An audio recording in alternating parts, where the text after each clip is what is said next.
Hello, everybody. We're here. We are live. It is 5:30, and I can't believe it. Instagram's even working, Helen. Who knew? Wow. Who knew? I genuinely did nothing any different till the last time we did this, but some reason we're working fine. So let us know who is here. What platform are you watching us from? Let us know in the comments.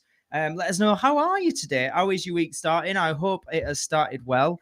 We're going to do a bit of a deep dive into our thoughts on entrepreneurship in general. Do we think everyone can be an entrepreneur? If not, why not? If we do, why, kind of thing. And any questions anyone's got on this subject, please do fire away. But first and foremost, just let us know who's here, how are you, and how's your Monday? Helen, I'll ask you, how are you and how's your Monday going? I'm great, when I'm having a lovely Monday, I just feel like this sunshine's making such a difference to everything, isn't it?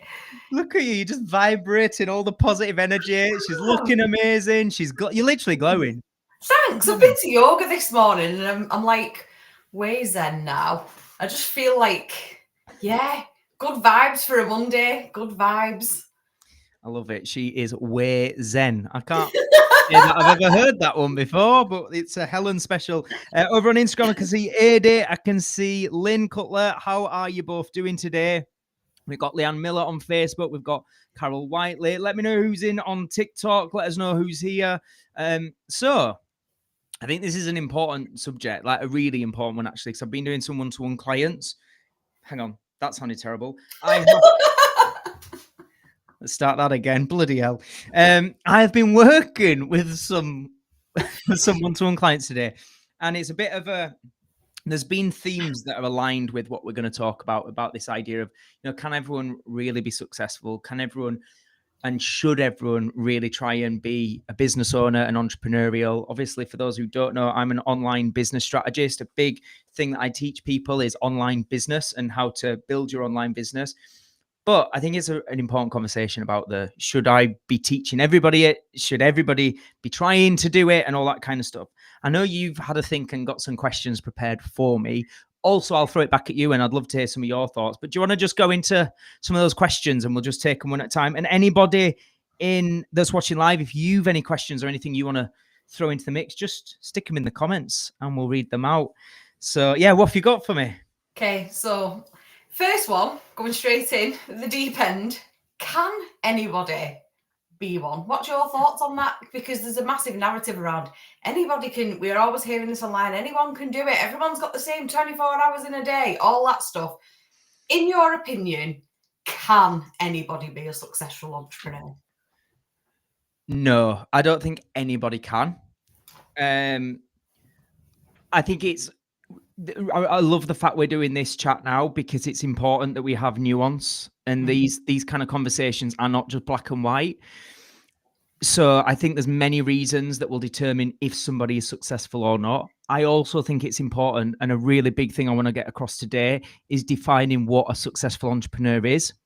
Yes. And that's a big thing I want to touch upon is with a lot of the marketing that we see online, there's a lot of talk about being a millionaire. And I've seen it in recent years where there's a lot of talk about the new sort of like a million, like the new millionaire status is 10 million. Like 1 million's just not enough in this day and age because of inflation and things like that. $1 million quid's not enough. And if you're only making $1 million, you're technically broke after you take tax and overheads. So there's a lot of this narrative about that being success, being millions and millions, and I just do not agree with that at all. So I think really defining what success is as an entrepreneur is a big part of this. But look, there's a whole conversation around, are entrepreneurs born or made? Like, is it a talent and a natural, something you're born with, or is it a skill set that you can learn? My belief is it's kind of both. And I think just to say it's a skill set that anyone can learn does a disservice to genuine born entrepreneurs. Like, there are some people that are just naturally, from their personality traits, they're born killers as entrepreneurs. And I mean that in a positive way, right? As in just their ability to problem solve, see opportunities, comfortably take risks, that kind of stuff doesn't come natural to everybody. And I would go as far to say I'm not a born entrepreneur at all. It's not a natural sort of trait within me.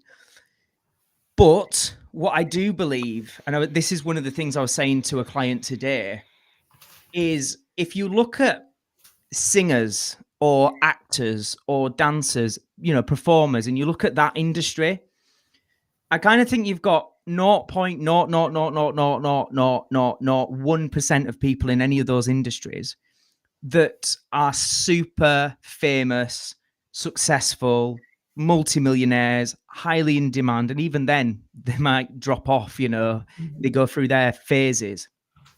And then it's almost like the other 99.9%, out of them, very few of them will even make a living from solely that profession. So very few actors make a full-time living just from acting. They might substitute it with teaching acting or, whatever. But there's this huge gap between these super successful Hollywood actors, let's say, and, super successful singers and Whitney Houston, Adele, whatever, and then everybody else. And most of them struggle to just make a standard living from that profession. Here's the difference with entrepreneurship. I believe you've got the anomalies, the super wealthy billionaires, multimillionaires, millionaires, but then there's a huge range of success in entrepreneurship. I'm talking about the people who create an online business and they make 60 grand a year from doing a few Zoom sessions a month and doing something they love. I'm talking about people that have a business as a side hustle, that it enables them alongside their full-time job. It enables them to just have that extra money to go on a few extra holidays and have a few extra perks from the year. And they just make 25, 30 grand from their business. Talk about people that are doing 200,000 a year. There's all this scope for so many people, even if you're not naturally born entrepreneurial and naturally born with that talent, that yes, if you learn the skills and you follow the strategy and you're consistent and you work at it, that you can have loads of success. And I believe most people, I still would say not everybody, most people can do that. And that's what I don't think is spoken about enough. I think we speak in extremes, don't we, in most things. And especially, and it's a frustrating one for me because we know that with marketing, extremes sell. And so, that whole being a multimillionaire and that's the stuff that sells. And then you've got that narrative at one end and then the polarizing extreme at the other end, which is everything's a scam. Nobody can make money online apart from people teaching you how to make money, and they're the only ones making money. And both are absolute crap. Like both are complete rubbish. So no, I don't believe everybody can be. I don't believe everybody's born with the skill set, but I think the vast majority of people can have a version of a successful business. That's my thoughts. What are your thoughts? And I can hear you, but I'm just going to get a charger for this other phone so I can keep up on on with the comments. If anyone wants to comment, please let us know your thoughts as well. But Helen, from what you've experienced in Success School and working with Success School, is there anything you would add or any thoughts that you've got on that subject? I'll just get the charger. I would agree with what you've said, really, because I think it's that definition of what is a successful entrepreneur, isn't it? Can everybody be a multimillionaire? No. Can most people learn the skills or have the skills to start a business and build it from the ground up? Yes. So I think for me, that's the massive difference. But I think it's that kind of, it's the way success is sold, isn't it? The narrative that's put across about success, this kind of like sexy kind of like, massive fancy lifestyle, all the rest of it. Like, can everybody have that? No. Does everybody need that? No. So, yeah. That's a big point as well, is what you actually need as well. And people, that takes self-awareness and doing that kind of deep inner work and a bit of experience, I guess, thrown in to realize what you actually need as well and not just getting drawn into it. So yeah, I would love to know if anyone's got any comments on that. Let me just mute this so I can check over here. So hi, everybody. I can see lots of people on Facebook. We've got Joe, we've got Wayne, we've got Gary. Hello. Let us know. I can see Carol's put success is relative to each individual, I guess. I think mindset is a big thing, adaptability and resilience too. Let us know if anyone's got any questions, anything they'd like us to answer or anything they'd like to add. We are here to serve and just have a good old chat about the subject, really. So yeah, That's my answer on that one. What else have you got for me? So we've got a couple of comments on YouTube as well. We've got AD saying he switched to YouTube. Hopes we're both good. Jenny said, my hair looks beautiful. Thank you. She's not complimenting your hair because you're hiding yours. She might have been. You don't know. She said Helen, so no, it's definitely aimed at me, not you. I sometimes identify as a Helen on a Saturday night. And Jenny's also said she's watching over on YouTube. Hey, so yeah, that's lovely to know, isn't it? That there's people on all different platforms all connecting with us. I love this. Yeah, I'll just shout out. We've got Instagram as well. Lynn saying she can't get Facebook Live. Don't worry, you're here on Instagram. That'll do. We've got Vanessa here saying, I think some brains are just geared to attract other humans into their world. Entrepreneurs who succeed have to have likability, in my opinion. And yes, your hair looks gorgeous, Matt. Oh no, she said. Yeah, I think it's a really good point. Like one of the main ways we always say people buy from people, right? And I think building a personal brand is a big asset to any business. And again, the skill set of communicating confidently and all that side of it is something you can learn. But again, naturally, just some people are just really not good. And even with all, I always think about, again, I come back to like singing, with all the training in the world, some people are never, ever going to reach the heights of Adele's talent and ability and success. And it's about being realistically with that. But again, someone who's pretty bang average at communicating, can they, with the work, become good at communicating? It might not be outstanding, amazing, incredible, but could they become good? Yeah. And could good mean it amounts to a business that brings them in an extra 20 grand a year on top of their part-time or full-time job? Yeah. And could that extra 20 grand just really change their life? Yeah. So this is the real conversation that not enough people are having.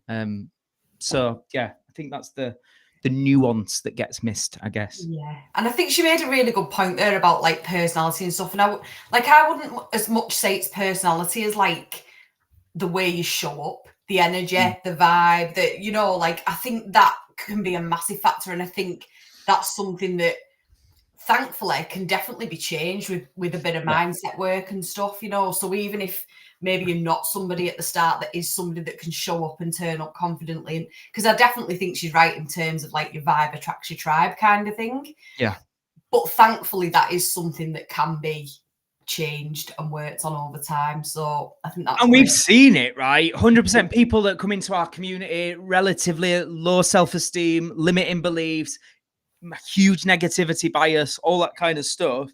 And through usually a few stern words from me, it's happened a few times. If you're watching, it's you. I'm sure it's most people watching. But, just through some harsh feedback, I guess, some truthful feedback, and the consistency of being around that kind of teaching and that energy, bit by bit, you see people transform, and you just see them naturally. What at first might have felt fake and like I'll have to be positive because Matt's told me to be or whatever, over time starts to become a little bit more second nature and natural. And I love that. I love that is absolutely something that if you're willing to change and open to learn and be open-minded and put in the work, you absolutely can change. And then again, it's that ripple effect of what you can go on to do with that. So yeah, great point. Definitely. So let's go into the next question that I've got for you. What would you say some of the traits are that would determine whether somebody could be a successful entrepreneur? Obviously, work ethic, ability to take risks comfortably. They don't value certainty too much. A lot of people going, "Oh fuck, I'm fucked," myself included. Like, oh. So this is why some people are naturally born like that and others aren't. No. But again, a lot of why people aren't, I'm not saying 100%, but I would say a big chunk of it for a lot of people is learned behavior. Yeah. And you can learn new behavior. Definitely. And change behavior. Yeah. So if you're somebody who values certainty, the first step can just be an awareness to that and go, actually, I can see how that crops up in every area of my life. I do struggle taking risks. And then you can go a step further and go, well, where's that come from? So that you can understand it better. And you might realize something happened in childhood or, at some point in your past that's made you really cling on to and value the need for certainty.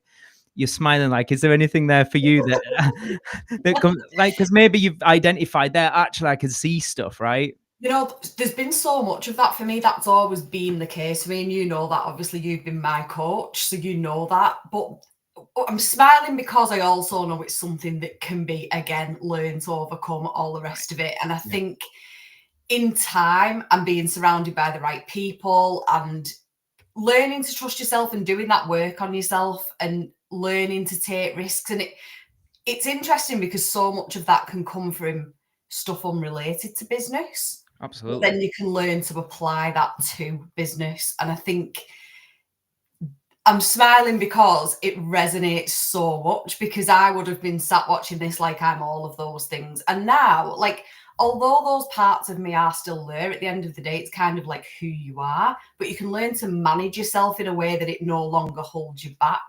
And I think that's amazing. So that's why I'm smiling. Great. And I'll just give another example as well. And I hope my dad doesn't mind me sharing this. He probably does mind, but he's probably at the point where he just doesn't care anymore because I share everything, as everyone knows, on these videos. But it's something I'd identified years ago when I was first learning about positive psychology and self-development and mindset and all these subjects. When, you know, for those who don't know, I started my first company when I was 19. And I had zero experience in business. I'd not really had an interest in business either. When I was younger, I just was interested in performing and that kind of stuff. And when I trace it back, those early years, you know, we didn't have podcasts and online courses, or I certainly weren't aware of them if they existed. I didn't have them on my radar. So I had nobody in my family that was necessarily entrepreneurial. You know, my mum was and is a mobile hairdresser. My dad was in the fire service, worked really bloody hard, worked himself up the ranks and you know, got promotions and put in the hours studying, had an amazing, and does have an amazing work ethic. But when we trace things back, I naturally had a bit of a desire for risk. And again, because I'd been doing like classes as a kid in standing on stage and acting and performing, there was a certain self-belief and confidence in that. I'd been going to auditions for years, getting rejected, getting no's, and just starting to appreciate it's just part of the parcel of the industry. You will get loads of rejection and loads of no's, but it's not a reason to cave in and stop. So from a child, I'd learned that resilience and that ability to just keep going and you have to have belief, because if you just focus on the evidence, you'll go, well, I've been to 10 auditions this year and I got none of them, right? So you would quit, or most people would quit. So there was a resilience and an ability to take risk. And again, because I had parents that even though we didn't have loads of money, they did everything they could. I was an only child, so my parents did the best they could to help me, which again would have then created a belief for me that I've got support. So if I fail, it's okay because my parents support me. Whereas my dad had the exact polar opposite upbringing, never knew his own dad. Still to this day, his dad, my granddad, is out there alive and has got no, you know, part in our life whatsoever.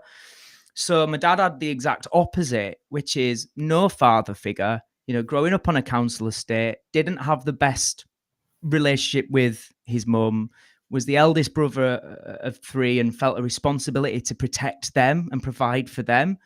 So he grew up with a massive feeling of uncertainty in his life and not having that anything to fall back on. So when we fast forward to me starting that first business at 19, I'm all ambitious and wanting to try stuff and going, come on, we can do.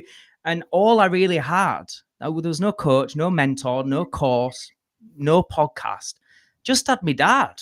And my dad was fueled by this need for certainty and absolute guarantees. So we had many years just trying to figure it out and really struggling, you know.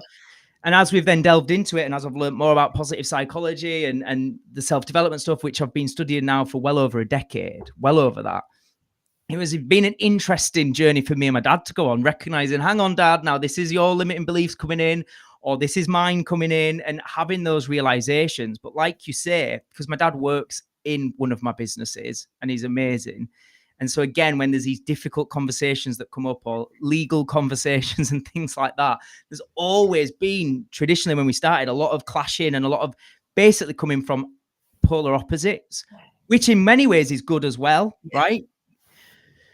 So we've had that. And then in more recent years, as I've sort of spoken about the stuff I've been learning and teaching, it's been a really interesting thing that, like you say, I've seen him grow and I've grown. And it doesn't have to be that it controls your life forever. You can, with awareness, with work, you can make changes. I've forgotten what the question was, but hopefully that. It was about the traits that would determine whether somebody could be a successful entrepreneur. But I think you've just answered that amazingly. And, you know, like, actually, even though I know you really well, and I know I didn't know any of that. So that's actually really fascinating to hear that, like, you know, that's the kind of contrast that you've had there in terms of, you know, and why you've become the way you are. And I think it's really important for us all to have that part of us that self-reflects and goes, well, why do I think the way I think? Why am I the way I am? And I've definitely spent a lot of time doing that as well, because I think it helps you to manage yourself better.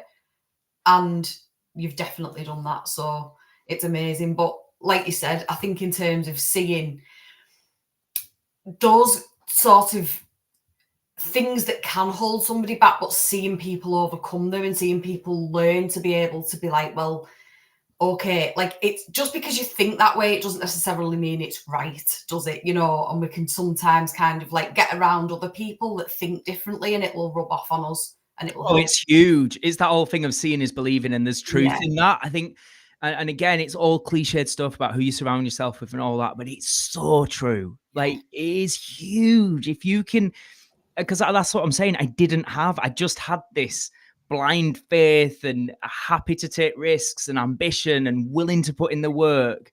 And luckily, and great support, you know, from my parents, but no experience or knowledge on business or any of that stuff. And luckily that was enough to get me going and you know, make progress. And eventually we've built an amazing team now.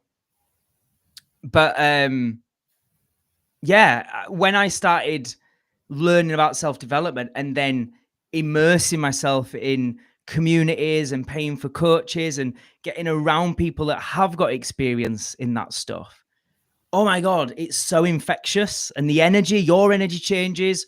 So, and I also, a thing I think it's important to say is, I know there's a lot of talk about, you know, there's a lot of poverty and there's a lot of people struggling and societally, and, you know, changes in prime ministers and president. There's a lot of real things, wars. There's a lot of real things going on in the world, and it can become very easy to get sucked into focusing on that. And there's a lot of very valid and real points around that to why people are struggling. And it's not to take anything away from that. At the same time, it's important to acknowledge we're living in an era where there's never been more opportunity. Like, again, even just going back to 15 years ago when I started my first business, I didn't know of any coaches that could coach me on business. I just didn't know it existed. I didn't know of a podcast. They might have been around 15, 16 years ago, but I didn't know it. It wasn't on my radar, right? The first thing, which was about a year or two into my business, was there was a book. I'd seen a bit of Dragon's Den, and I saw a guy called Duncan Bannatyne, and then I was at an airport or whatever, and I saw it was this. I just saw a book. It was called Wake Up and Change Your Life. And I'm about 20, really new into business, really struggling to know what the bloody hell I'm supposed to be, just learning as I go. And that was the first thing. I had an audio book and I just used to listen to that. So that was but it was a couple of years into running my business, you know? So there was a lot of time where I just didn't have that. And today, it's never been more accessible. If you need a support, if you need a coach, if you need someone who's done exactly what you're trying to do, or listen to a podcast or watch YouTube, there's so many free resources, there's so many affordable resources and everything else. So yes, all that stuff's valid. And if you want to make a change, it's never been easier, I believe. Yeah. And there's so many people out there like you as well. That's the fascinating thing I've found, is that you only know what you know. And I think, like, you look at socialization and, like you were saying about your dad and the way you've been brought up and the life that you've lived and all the rest of it, and you only know what you know. And then once you expand your horizons and you go out and you get into different circles and you meet other people, I think very often you can look at successful people and be like, but they're not like me, but they're not. And then you listen to them and some of the speakers we've had, some of the guests we've had on Success School.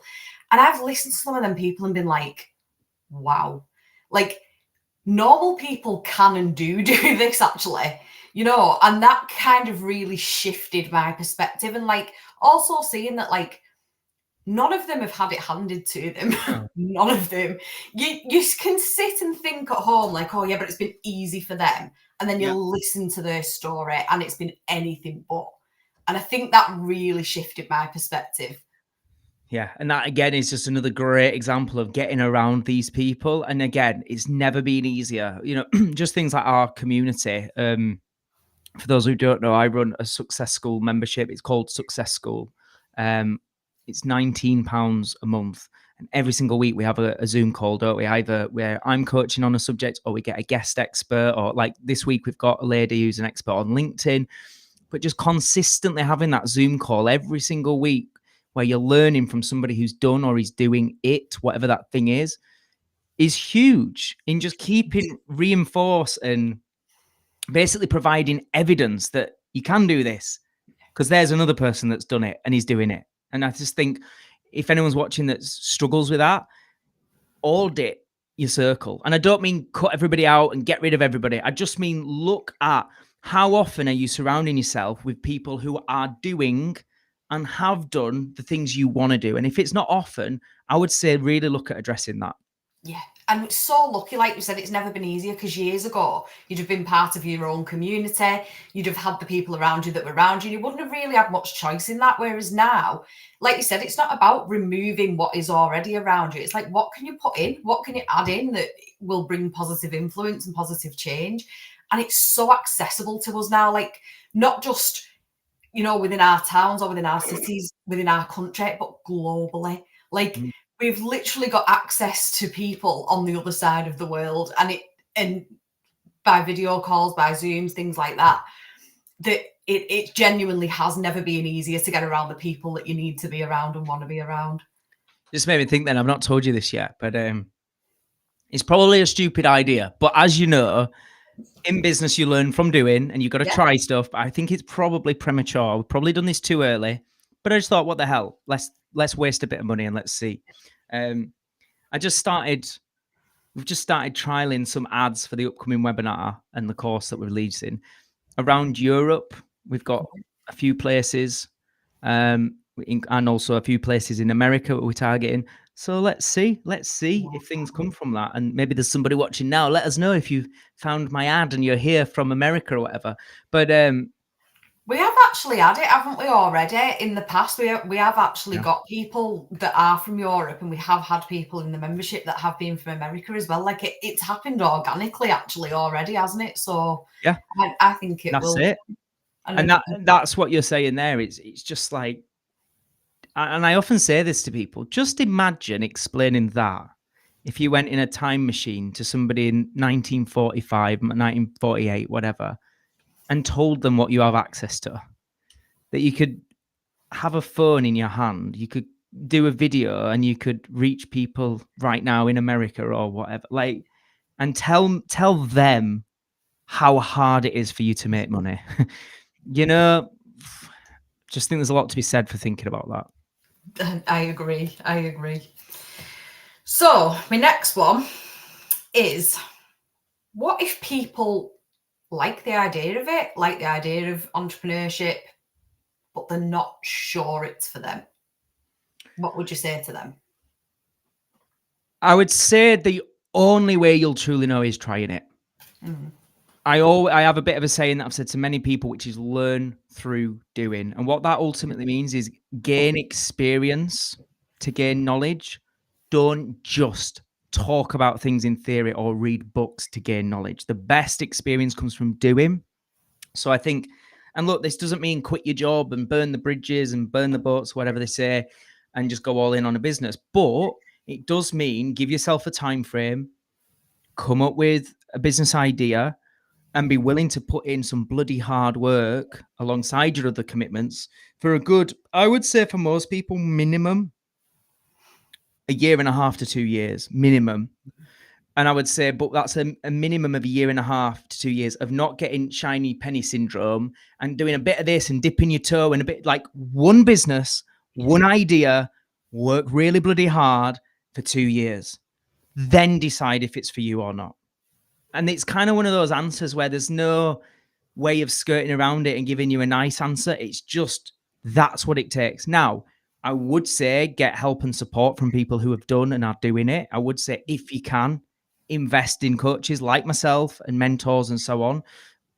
If people often ask me about, if you could go back to when you started and so on, what would you change? And that is probably, if I had that access to invest sooner, or awareness that it was there, I would have absolutely taken that, because I think it would have, well, I know it would have sped up my results. I know I would be probably now, 10 years ahead of where I am today. Literally, that's the difference. Whenever people are considering making an investment, whether it be in a coach or a course or a membership or whatever, you've really got to not just say, oh, what's the cost? What's the cost? Like, what will it cost you not to do it? Right? So I got my first mentor when I was 20, I want to say 27. So I started my business when I was 19. So that's 8 years. And I'm talking about fucking shit years. Like, really struggling, no money. I'm talking about going through a horrendous breakup in the middle of it all. I'm talking about working 7 days a week, late nights, early starts, lack of sleep. I'm talking shitty fucking crap years where I constantly looked ill and exhausted. And at best, we were breaking even. I wasn't pulling a wage for 4 or 5 years at all. I was just, we'd make a bit of money and I'd reinvest it. We'd make a bit, we'd reinvest it. We'd lose it and we'd struggle. Like, I'm talking 8 years of fucking shit. It really wasn't pretty. It really wasn't nice. There was loads of mistakes. There were loads of lessons. If I could go back and instead of having those 8 years of making those horrific mistakes and being exhausted, and just have the right guidance with my work ethic and ambition, fuck, like, where could I be today? Like, unbelievable. How much more money would I have? How much more of an impact would I have made? How much better would my sanity and my mental health have been? Like, the cost of not investing is enormous. And I think that's something people need to look at, is don't just think, oh, I can't afford it. Like, can you really afford not to? Because, that potentially cost me relationships, if I'm honest. There were times where I was not the best version of myself, where I didn't like myself, where I didn't like my business. Horrible times. A lot of that would have been avoided if I just had somebody that does what I do now. If I could have had me, 34-year-old me, talk to 19-year-old, complete night and day, the difference. So yeah, I would say you're only going to know by trying. Get some professional guidance and support if you can. And if you can't, you can. You probably just need to reprioritize. There is ways. And take that guidance and know that it's going to take time. And then assess, after a couple of years of really giving it a shot, is it really right for you? And then make an informed decision. That's what I would say. Yeah. And I think another thing that come up for me then when you were talking and I was listening to you was, like, for a lot of people, like, you're talking about that 8 years of, like, really hellish struggle. Yeah. A lot of people would quit. And so you didn't. And so now we can see that, you were resilient and you weathered the storm and you got through it, and eventually you got the right mentors and, you succeeded. But how many people in that storm would quit and therefore would never know what they... Oh, man. It's one of the big... I think I said this. I don't know if I said it on a live today or I've said it at some point in content. Like, just the ability to not quit alone is almost going to guarantee you're successful eventually. Just that one thing, just don't quit. And I'll be honest with everybody watching now, there's a lot of people that I work with, a lot of clients and so on. Please understand, it's going to sound awful, brutal, harsh. I don't care because it's the truth. Please understand how difficult it is sometimes to genuinely have patience and empathy when I hear some of the bullshit excuses. of why people are struggling and they're a year in or they're Mhm. 3 years in. And I think back to those 7 days a fucking week, absolutely exhausted with no mentor, no course, no podcast, nothing. Yeah. And you've got access to all of that and you're struggling a little bit. It's just truth talk. I sometimes think you've no fucking clue. And I do have respect and I do have empathy and I do understand different circumstances, different mindsets, family commitments, children. I do appreciate that. And at the same time, I often think this is the thing we were saying about can everyone be it? And entrepreneurs born and made. I don't think I am a naturally born entrepreneur, but I certainly think there's certain qualities and traits that are within me, which is, but again, I don't know if that was born. Was that actually because I went to acting classes at 8 and from a very young impressionable age I got told you're not good enough, you don't look right, it's a no for now. I did things like the X Factor and got horrendous comments from Simon Cowell. I've had those years of building resilience that I think a lot of people lack. They do. And either you've got to build that resilience and recognize it's a necessary trait and have that patience, or recognize you will never be able to do it and you might as well just not bother. And that's just, again, I just believe in being honest about this kind of stuff. Yeah. And that's why it's not for everyone. 100%. And I can absolutely, completely confirm that, because as somebody that has been coached by you, as being one of your clients, and as somebody that definitely does not have that level of resilience naturally and has had to fight through to earn it, having somebody there that when I'm hitting that, I'm going to give up, that holds me up and goes, no, come on. Do you know what I mean? Somebody that can relay stories like you do about what you went through and what that is so important and so valuable. And I think it's recognizing that if you do have that sort of, personality where maybe you are somebody that's quite sort of lacks resilience sometimes, that you're gonna need that support and those people to lean on sometimes, because it can get hard. And don't get me wrong, I didn't have specific mentors in the field that I necessarily could have done with, but I absolutely wouldn't, again, to shout out my dad. My dad is a no nonsense, tells it like it is. And he gave it to me many times. I also, again, from a young age doing performing arts classes, was around a lot of teachers. I mean, some of the things they said back then, they wouldn't get away with today. In dance classes and things like that, about your weight, about your appearance, all that kind of stuff. I grew up with that. And it wasn't like oh, poor me, I just got fat shamed or whatever. It was do you want to succeed in this industry? If you do, you need to lose weight. And it wasn't even questioned, is this morally right or wrong? It was just black and white. This is what's needed. So either do it or don't. But if you don't, you won't win. So I think there's a lot of that I had from such a young age that, in many ways, it's fucking definitely damaged me. In many ways, we all know I'm a little bit fucked.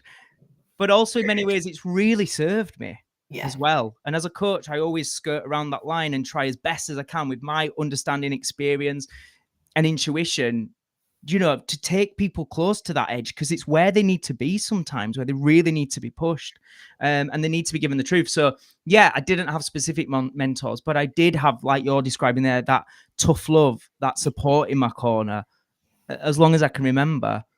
And yeah, I think some of it could be examined and questionable, but ultimately some of it was absolutely needed, and I'm grateful for. Yeah, I agree with you. Have we got any comments coming in or anything like that? Probably loads, but I'm just having a fight with a window because it's boiling hot in here. I'll read you some.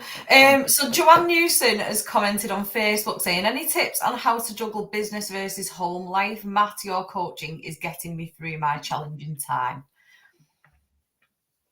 Do the best you can.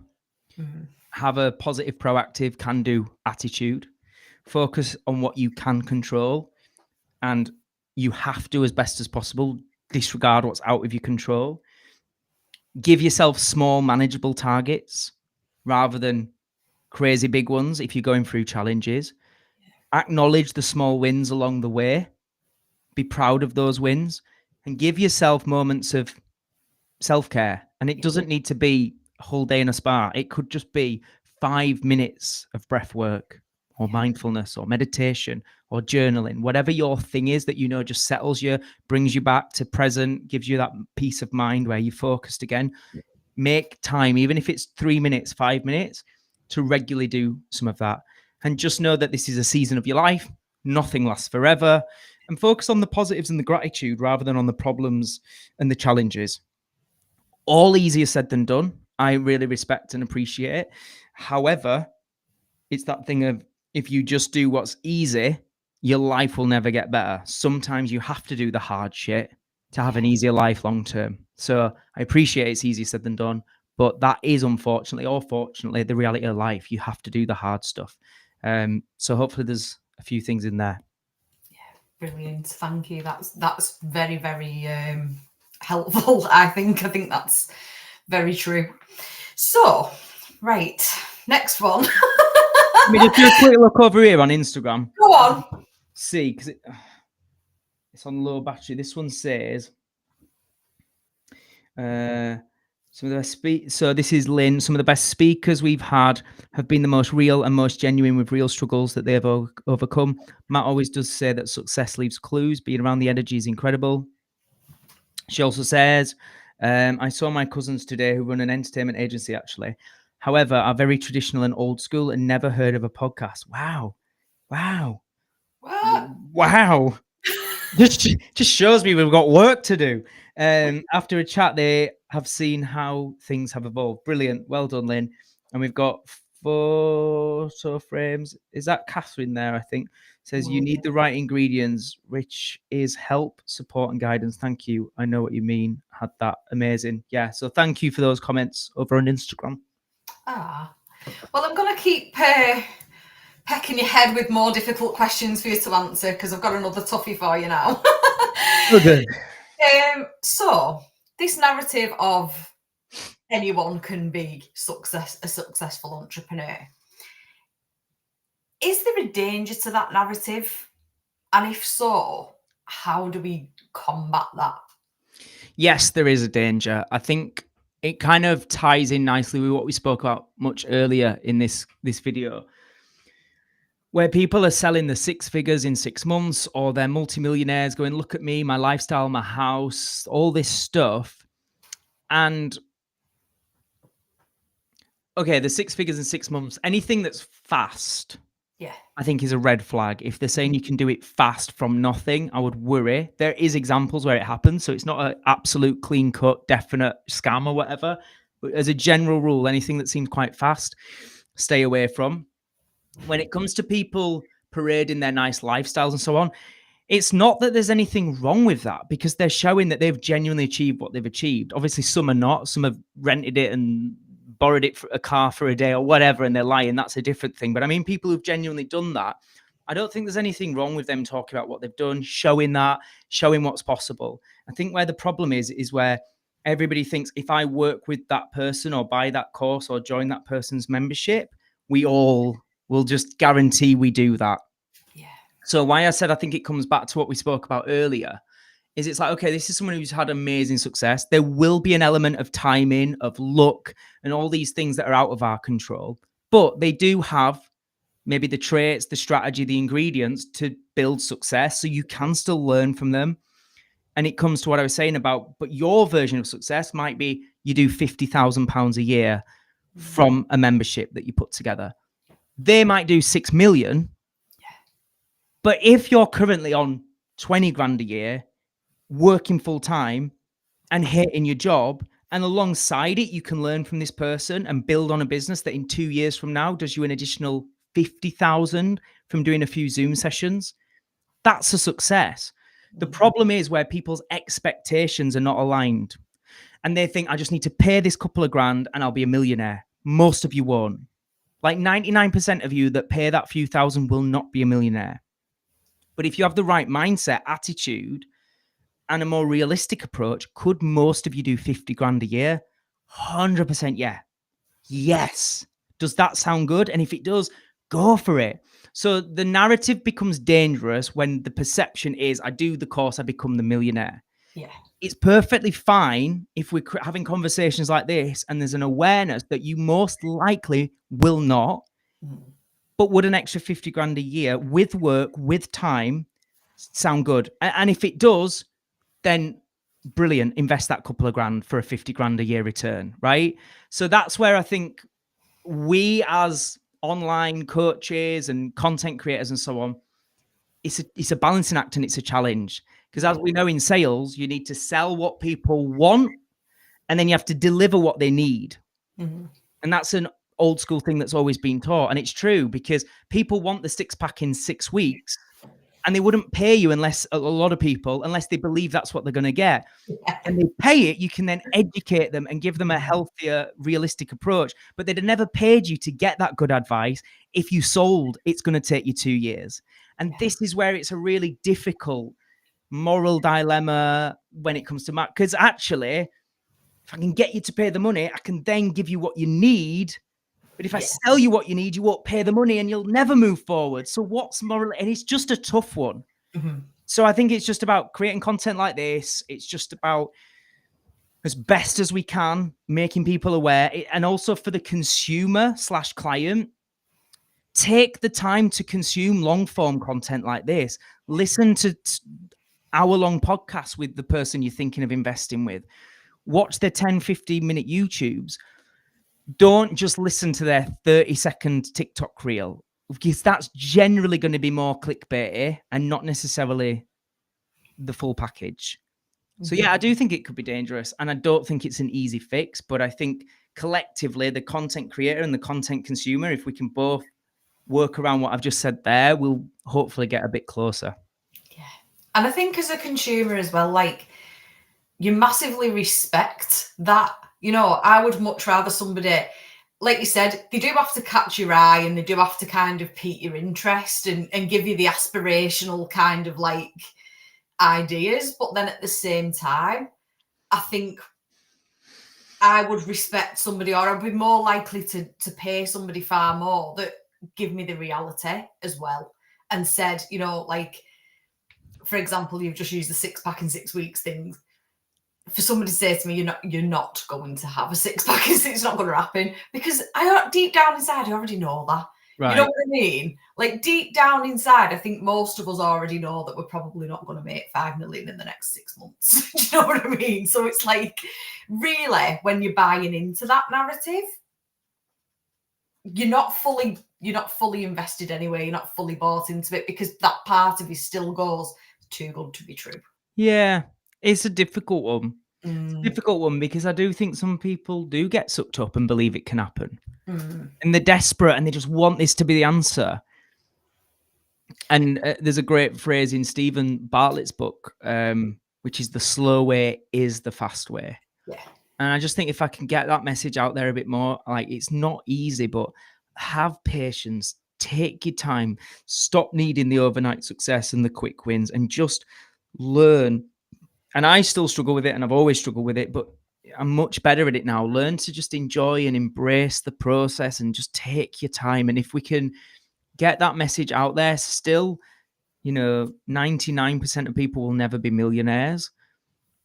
But could we turn that into, rather than 99% just quitting because they didn't become a millionaire, you know, could we get 99% of them to at least make 20 grand extra a year and 30 grand? Like, yeah, if they can just have that right attitude and get the mindset right. So it's an ongoing challenge, but hopefully just us chatting about it gives people a perspective to consider where maybe they've got it a bit wrong. And it's easy to blame the course creators and the coaches and the millionaires, and sometimes blame lies with them. But actually, often it's a lot harder to point the thumbs and the fingers back at ourselves and go, actually, that was me hoping and wanting it to be that good. When actually I should have thought, I'm just being desperate and I'm not operating from a great position, you know, and I'm not willing to take time and I'm being impatient. And it's not necessarily the coach or the course that is the problem.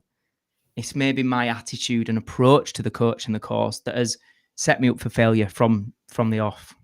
Massively. And I think, like, that word that you've just used there about, like, God, I've just lost the word that you said. Desperation, like being desperate, is another thing that can be worked on with mindset work as well, isn't it? Yeah, I was just having a conversation with somebody about that. She was just saying a really successful person that I admire, gets paid a lot of money to speak all around the world about business. We was just voice noting back and forth before this, and she spoke about the seasons, and we were having a chat about the seasons, how an inexperienced entrepreneur and myself back in the day would struggle with that, because you do go through seasons where you seem to be the hot thing and everybody's banging your door down to work with you and you're going, shit, I never knew I could make that much money in a week. And then a few months later, you might go through a really quiet period and you think nobody's buying, nobody's interested. And what you learn with experience, or a good coach can help you realize, is there's always going to be an element of that where things change and pivot and seasons change and what people want and need changes. Then you have to adapt. And then there's a lag time. There is going to be seasons. And it's about learning to appreciate and acknowledge and accept the season for what it is, see the good in what it is. So even when it's quieter, what is this an opportunity for? Maybe it's an opportunity to rest a little bit more, to chill out a bit more, maybe to come up with new ideas and have a better vision for how you can do things better or whatever. And we were just chatting about how, that's a real struggle for a lot of people. If they don't just see this upward trajectory every single week and month, and they have a good month and then a bad month, they think, I've lost it. It's all and it's the mindset then that can really screw them up, instead of just realizing this is normal. This is part of it. It is seasonal. Ride the wave when it's all coming in and it's happening, and then enjoy the balance and the other side of it when it's not as busy, but still put that to good. I think is something maybe again that's really not spoken about enough and people are not aware of. Yeah, I would massively agree. So, final question for you. If somebody feels clear that they think this is for them, they think it's something they want to do, they want to give it a go at becoming a successful entrepreneur, what would you say the next steps are? Once they've made that decision, they've got that clarity, what do they do next? Have an idea and then get advice on that idea from the right people, not from anybody. So there's an exercise I take people through when they've got no clue, right? And if you might want to make a note of this. And hi, everyone on TikTok, by the way, as well. Hello. Thank you for being here. So Marnie said some solid advice there. Appreciate that. Give us a follow if you don't already. There's an exercise where if you've got no clue, and the caveat I would say to this exercise is take time to do it. Don't rush it. Put some time aside and come up with 3 columns that you're going to fill out. The first one is passions. And with that, I want you to think about everything in your life that you love. And it sometimes helps to go back to childhood and think before you had to earn money and you had to get a job and had to go back to just what did you naturally love? What were the things that lit you up? Was it music? Was it art? Was it sport? Was it writing? Like, just really get as much down on paper. The idea is as best as possible to get away from labels and the kind of cages we put on ourselves and break free and just be like, just get it all out on paper. You get your passions out. The second one is skill sets. So what are the things you're naturally quite good at? And again, don't just think about qualifications or job titles and things you've done. Just think about, when we talk about skill sets, is it you're a good listener, or you're quick to adapt and learn, or you're good with empathy and understanding? They're great skills, right? So again, fill it up with as much as you can. And then the third one is, what do people pay for? And I say, what do they pay for versus what would they pay for?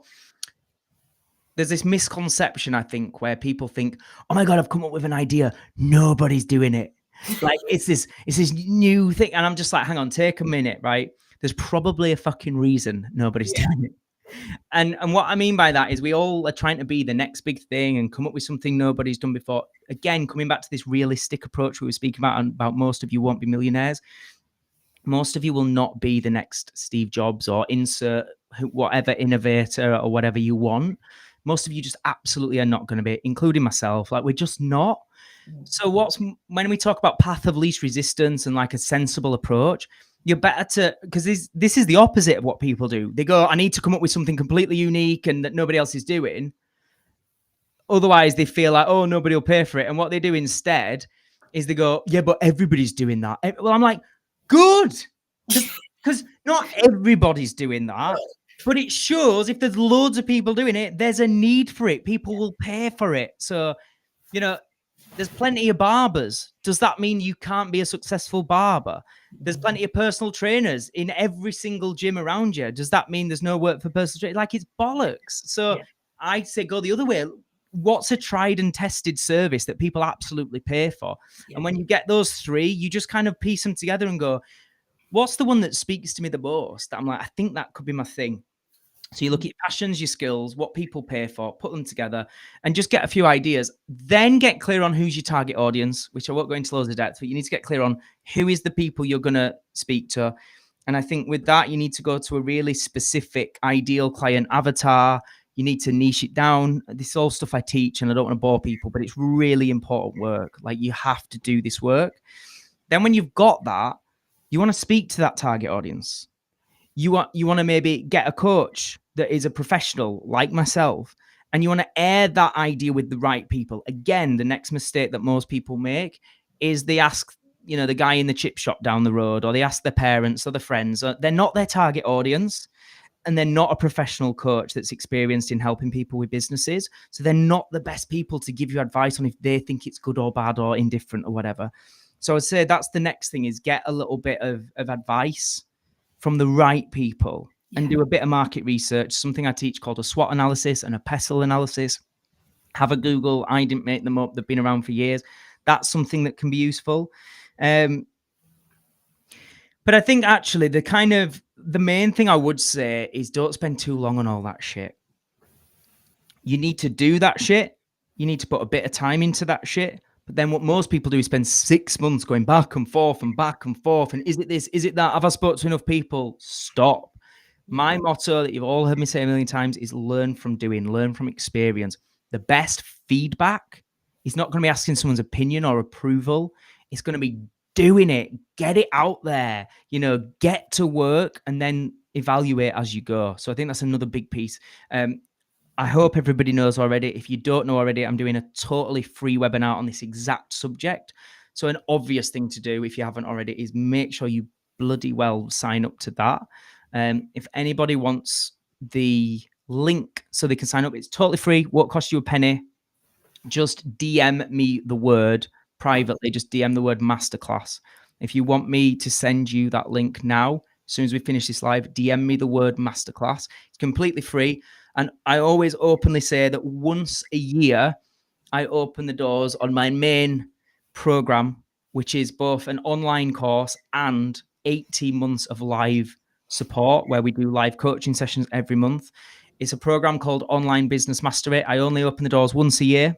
We get one intake once a year, and they then work with me for a year and a half. Super affordable. It's nowhere near the price of a lot of other courses that cost thousands of pounds. It's nothing like that. It's less than £1,000 for the year and a half and the lifetime access to all the course content.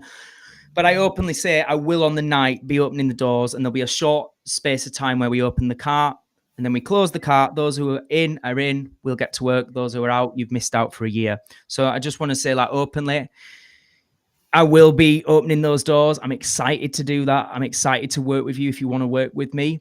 But I also want to say, unlike a lot of these webinars, I don't just do 5 minutes of fake value and then do a sales pitch. You know that. And hopefully anyone that's been on my webinars know that. I will literally spend the best part of an hour and a half with a well thought out presentation that I've created to give you practical, actionable, step-by-step tips that you can take away and you can start to work on. I'll also do a Q&A, so I'll answer as many questions as I can about the stuff that I cover. And all of that is for free. So it is a genuine, free, value-led masterclass. And I can't wait. We're going to be opening the doors that night. And then whoever wants to work with us for a year and a half and really, really get to work on the business, that is the night we'll officially open the cart, which is exciting. So I would say that's an obvious one. But, between now and then, think about the things that I've said. What could be your idea? Think about your passions, your skill sets, what people will pay for, and just come up with some ideas. And you've got, just less than 3 weeks. Try and get that nailed. And then you'll come to the webinar with a slightly different mindset, because you'll be like, does this idea really work? Does it fit what he's saying? Can I see how I can take that? So again, do some of the pre webinar work now, is what I would say. Really good advice. And also, speaking of mindset, you're doing a free mindset session tomorrow on Facebook. Hell, how much have you got me doing? And if people think, you know what, listening to this conversation, that's really resonated, I think a lot of those things that they've talked about in terms of mindset might be things that would hold me back. They can access that tomorrow completely free, can't they? Yeah, so all you need to do is join my Facebook group. So if you type in, I think it's Online Business Growth Hub. Again, just message me if you can't find it and we'll get you in there. Online Business Growth Hub, that's a Facebook group. Come and join us in there tomorrow lunchtime, 12:30. I'm going to do, again, about an hour, completely free. A lot of people will know that for years I've, taught and created content around mindset and self-development and things like that. But in more recent years, I've really focused on business strategy and helping specifically people with business. But one thing I'm finding time and time again, you can give people the best strategy, the best advice, the best support, but really mindset is still absolutely paramount. So tomorrow, thanks, Kelly, over on TikTok says, I would highly recommend working with Matt. He's a genuine guy and one of the nicest people you'll meet. Bless you. Oh, that's lovely. Thank you. I just said to you, didn't I? I think we need to do another session for people on mindset. Yeah. Because it's no good having a great business idea and having a great strategy and having accountability if your mindset's wrong. So I'm going to go back to some of the old school teachings that I've coached for many, many years. And yeah, again, there's going to be no selling on that whatsoever, no upsell. I'll just mention again that we're doing the business webinar. That's it. It's completely free. You don't have to join anything or sign up to anything. You just need to be in that Facebook group, which you can leave if you don't like it. But we just want to get more content out there to help people and give people that guidance, really. Yeah. And definitely as somebody that comes at this from the mindset side of things, I joined you when you was a mindset coach as a client, didn't I? And I can. What year was that? Was it 2019, I think? So it's 6 years this year. It feels so old. I Yeah. know. We've been on some journey, haven't we, really, when you think back? Like, it's mad, isn't it? It's amazing, though. It really is mad. Yeah. Yeah. So, yeah, 2019, you came at this working on self-development, right? Yeah. So, sorry, what was you going to say? He's going to say you came. Yeah, so I was just going to say, like, as somebody that came into it from that perspective, from the mindset coaching and all the rest of it, like, I can't understate how life-changing, how transformative that work can be and how important it is. And I know people look at it and they go, oh, it's just a load of fluff and it's this and that and the other. But genuinely, and you can vouch for this, the person that I was in 2019 to the person that I am now, it's vastly different. I've learned to manage myself differently. Not saying that I'm perfect, not saying that there's not still a lot of work that needs to be done, because I think that's life and we're all growing and evolving as we go. But for me, I know if I'd have never done that mindset work, I'd still be stuck now. Wow. Because I'd just still keep getting in my own way and self-sabotaging and doubting and holding myself back. So I think I just want to say, from my perspective, the fact that that's there tomorrow, it's completely free. Turn up and listen to it. That, yeah, just makes me kind of like, fuck, this is... Makes me get emotional now, Anna. It makes me appreciate the importance of this stuff. I think everyone will probably resonate whenever you're doing something day in, day out. It becomes your new normal. This is just what I do. And then those kind of comments, they really remind me of how powerful this is. And it takes me back, the very first time I heard any of this stuff, I think it was about 2013, maybe 2014, something like that. Like I say, a few years before, I started with the Duncan Bannatyne book. And then, yeah, eventually I started hearing more stuff, and I started listening to a podcast called The School of Greatness in January 2015. So what's that, 10 years ago? And then shortly after that, that's when I really doubled down on that stuff. But, I just say this stuff naturally now because it's so embedded in me, and I've been studying it and applying it for so long and teaching it for so long.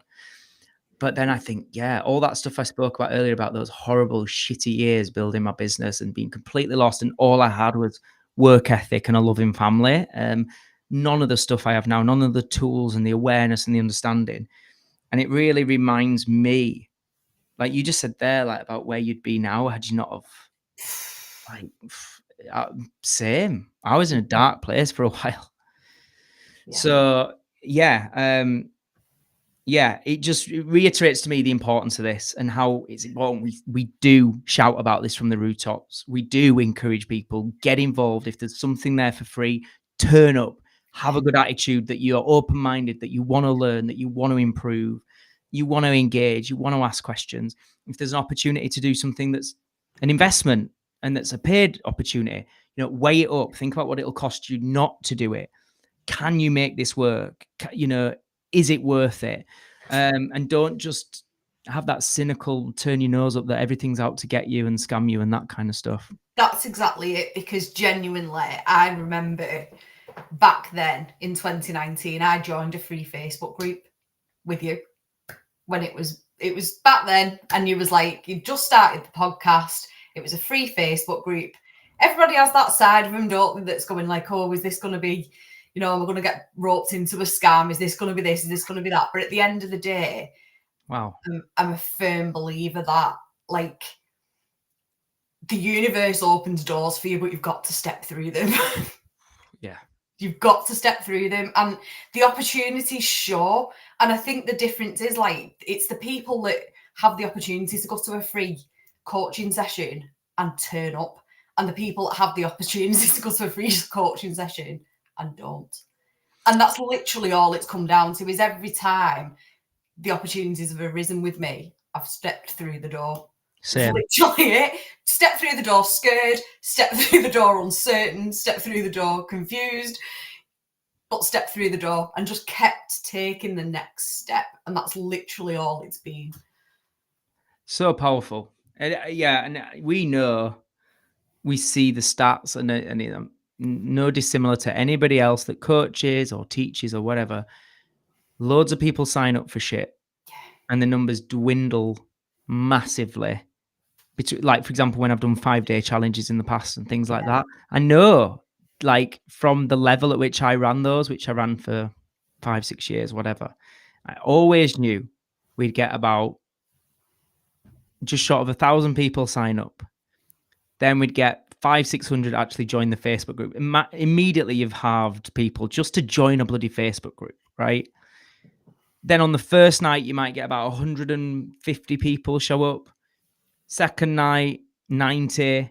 Third and fourth night, 70. Final night, about 50. And then around 10 would buy something. That is usually like clockwork. Yeah.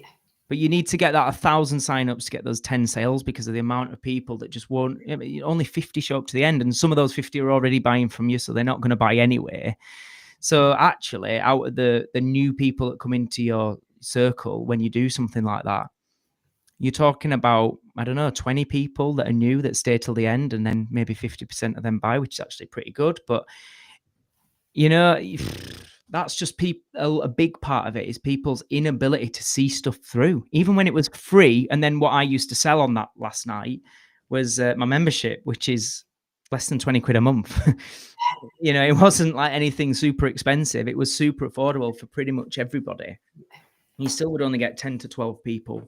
It's shocking, isn't it, how few people will actually show up for themselves, even when something is free, like literally free, and they still won't show up for themselves. It's pretty crazy, isn't it? Yeah, and you've hit the nail on the head. There will, people watching this now, there's not a lack of opportunity. No. There's a lack of take the opportunity and apply it, work with it, run with it. So many things we give opportunities for. You see in everything we do. We've got affiliates working for us at the moment. 50 odd people said yes. We're down to 20 actually doing the work. And 10 of them doing the work, 10 saying, sorry, I'll do it next week. I've got busy. Like, it's just with everything. You can give people opportunities, but those who will win are the ones who take the opportunity and then run with it. And I would just say to anyone, listening right now to reflect on that. Are you a person that's got the opportunities, but your own mindset, your self-belief, your limiting beliefs, your cynicism, skepticism, whatever, is stopping you actually grabbing it with both hands and moving forward. So just a reminder, if anybody's interested, totally free webinar on how to start your business, 28th of April. It's a Monday, 7 p.m. UK time. Drop me the word masterclass, DM me it, masterclass DM. And if you want to be on tomorrow's mindset training, again, completely free of charge, just join our Facebook group, which is the Online Business Growth Hub. Thank you. The Online Business Growth Hub. If you can't find it, again, just DM me and I'll send you the link. Come and join us and we will help you as much as possible. How's this been? Let me know. Have you found this useful? Let me know in the comments. Has anyone got any really super quick fire questions? Wow, I mean, there's loads of comments. We've fallen behind, Helen. We've failed the people, but I can see straight away. Helen Short says, I joined Success School 1 year ago and totally love it. Now in Matt's Online Business Mastery and I totally love it. Quietly getting there and loving learning about the online world. So anyone want to have oh, bless you. She says, anyone want to have a fabulous coach, you don't get much better and so real as Matt. Thank you. Oh man, thank you so much for that. Oh, wow. These Carol's put absolutely life-changing. The mindset work totally transformed my life. Fucking hell, saved my life, to be honest. It's just hard to even comprehend. There's 24 comments, but I can't actually open them all, so apologies. But thank you, everybody. I don't know if there's any. Can you see anybody that we need to? No, I can't see it. There was loads coming through, and now I can't see any. I've only seemed to be getting Facebook and YouTube on this, though. So, well, thanks everyone. Anyway, we're sorry. Thank you. But, I can see Instagram down here. Vanessa says got a dash, but great live. Thank you so much for that. I can see Wayne is there as well. Yeah, we best shoot. But anyway, tomorrow 12:30 in the Facebook group. If you want to come and join a session all on mindset, I'll also do a bit of Q&A if there's time. But then DM me if you want to be on the masterclass on the 28th of April as well. Anything you want to say, Helen, before we close? No, just thank you everybody for being here and joining us and showing up for yourselves, because just even like you said before, people listening to long form content these days and engaging in this sort of stuff and having the attention span to actually sit and listen to this sort of stuff, like I think that separates people already, doesn't it? Like it's amazing that people are willing to invest that hour into themselves to actually listen to a conversation and stuff. So yeah, but thank you for all being here, and thank you, Matt, because that was really, really good. Oh, and thank you, Helen, because you're amazing as always. There we go. Yeah, genuinely, thanks, everyone. Hope you find it useful. Just to say as well, I have just launched a new episode of the Online Business Mastery podcast today.